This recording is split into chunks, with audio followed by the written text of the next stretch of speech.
शुभ नाम सुमन भण्डारी। सुमन भण्डारी। अनि घर चाहिँ घर मेरो बुटोल। बुटुल।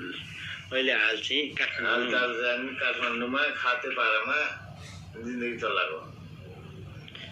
किनभने रन्डी भालु सुन्नुहोस् त त्यस्तो नबोल्नुहोस् होइन। म चाहिँ यहाँ सुन्नुहोस् त, म चाहिँ तपाईँलाई क्वेसन सोध्दैछु होइन।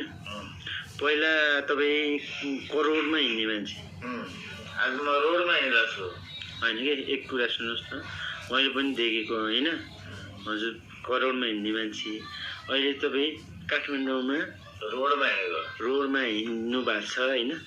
तर ठिक छ, मान्छे त मेरो रिल्याक्स छ होइन। तर मैले छोराछोरीलाई बनाम स्वास्नी साला रन्डी भालु भएर हिन्दी चाहिँ होइन। तर छोराछोरीलाई बनाम छोरासँग कुरा गरौँ भनेर छोराछोरीसँग छोराछोरीलाई म धेरै गुहार मागेँ। गुहारमा छोराले मेरो माथि म 13 वर्षमा म बम्बईमा पुगेँ भाडा मारेर हिँड्ने मान्छे। आज मान्छेलाई मेरो 20 वर्षको छोराले मेरो कुरा बुझेन के।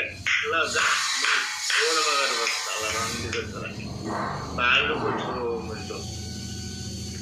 अहिले राम्रोसँग भन्नुहोस् है, होइन हो त्यसले मेरो कुरा बुझ्थ्यो भने म मुजी चुन्दै 10 तिहारमा मेरो बाआमा घोरेर बसेको मान्छे होइन। तर अनि हजुरको बाआमा चाहिँ कहाँ हुनुहुन्छ? मेरो बाआमा घरमै हुनुहुन्छ। घर चाहिँ कहाँ हो? घर मेरो बुटोल हो। बाआमा चाहिँ छोराले बाआमा चाहिँ बुटोलमै हुनुहुन्छ। बाआमालाई सन्चै सन्चै राम्रै आरामै हुनुहुन्छ। आज पनि रुनुभयो, हिजो पनि रुनुभयो है। मलाई दुःख लाग्यो साला मेरो 20 वर्ष पुरा बुझ्नु ठुक्क राडी भालुको छोरो बुझ्छ कुरा बुझ्ला नबुझ्ला ठिक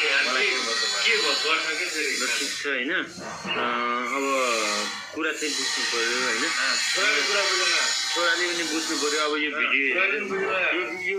भिडियो छोरीसँग म बोल्न पाइनँ होइन। यो बुझ्न आमा रन्डीले गर्दाखेरि साला लगभग 2.5-3 करोडको सम्पत्ति गुमाएर काठमाडौँ स्वास्नी भएर माछा गतिलो मिठो बोलेर कसैले पनि कसैले नफसाओस्।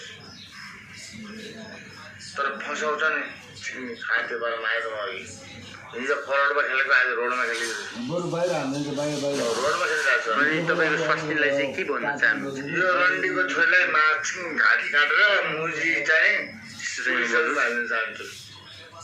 घाँटी मुजी मान्छेले त्यसै चाहिँ मन्डो उठाइरहेको छ पुलिसहरू। अनि